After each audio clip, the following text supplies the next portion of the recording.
Pastor Simon from Northlight Four Square Church here in Whitehorse, Yukon Territory. And we're going to be talking to Simon about church revitalization. So I started here at the church as an associate pastor. I did that for probably about 5 years, Okay. something like that. And then transitioned to senior pastor about 4 years ago. So we're talking about revitalizing. Obviously, there was kind of a long-term pastor. You're kind of coming on. Yeah. Anytime you have pastoral change, there's changes. Yeah. Our culture's changing. Mm-hmm. Why do you think revitalization is important for the church in this country, in Canada, at this time in history? Why do you think it's important? For me, that word is kind of an important word because of the idea that like vitality or revitalizing is really about life. Mm-hmm. And I just feel like we just need churches that are alive. We need churches that know their mission, their purpose, their calling. We need churches that are not just stuck in some rut of kind of how they've done things for years and years and years. And it's not that tradition is necessarily a bad thing, but it's about staying alive, basically. I think this world needs to hear a gospel message that has life, because that's exactly what Jesus said. There's lots of stats out there that show the evangelical church, Christian church overall, is kind of on a decline in Canada. So bringing life back into the church is definitely necessary. Yeah. What's the most difficult revitalization challenge that you've faced? I think first of all that any kind of change is sometimes difficult for people. Yeah, absolutely. You know, for whatever reason we get comfortable. I really believe every church has a culture, and there's certain things in that culture that are very kind of people hold on to those things because they're so entrenched in kind of who they believe they are, and sometimes it's really difficult for people to let go of that stuff because there's things that connect them to those kind of like long held traditions or long held ways of being or thinking. Yeah. And really, oftentimes those things aren't necessarily completely kind of tied in with what Scripture teaches us about what church should be, or who Jesus is. Like, it's just that there's a separate whole thing about what our church culture is, and sometimes that culture of church doesn't always reflect what scripturally kind of we see church should be.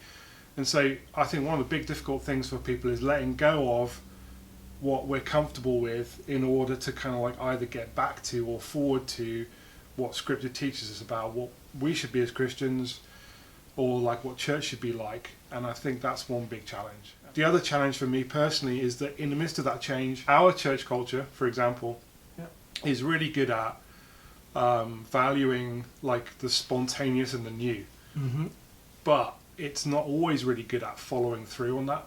Okay. It can get excited about something different, but then actually when you need to put the work in to see that happen, there can be a lack of kind of like energy behind that. Yeah. We can get very excited, but we don't have the kind of like the guts to live it out and walk it out. Yeah, the follow through of the new fresh idea. Yeah, so kind of like my challenge in that is to actually not just cast vision or kind of teach what things should be like, but also figure out how do we motivate people and energize people towards that change. That was kind of the challenges. So what's the most rewarding component of revitalization? Walking through a journey of rethinking as a church, okay, why are we doing this stuff? Is this the best way we can reach our city and stuff like that? I'd point to a couple of things. Recently, there's been people who have either non-believers or unchurched kind of like people who've come into our community, our congregation, and have been really impacted by that very word, life.